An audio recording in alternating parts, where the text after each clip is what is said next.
We'll be making our sauce for the stir fry.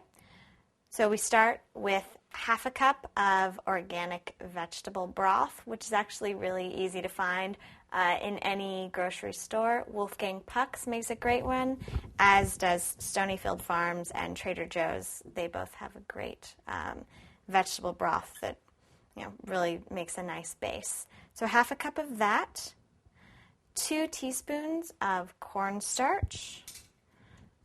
Throw that in. That helps thicken this sauce just a little bit.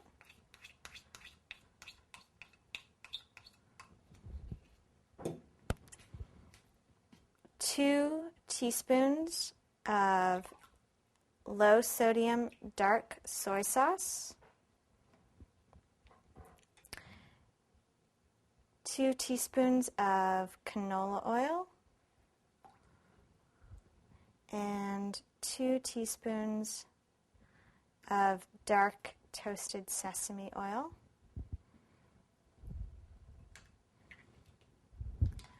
Then 1/4 teaspoon crushed red pepper flakes.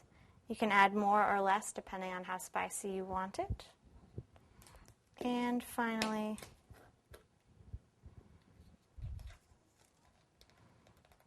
1/4 teaspoon of salt. And you want to just whisk this together and set it aside. You'll also want to keep on hand 2 extra tablespoons of the vegetable broth for while you're actually cooking your stir fry. There you go.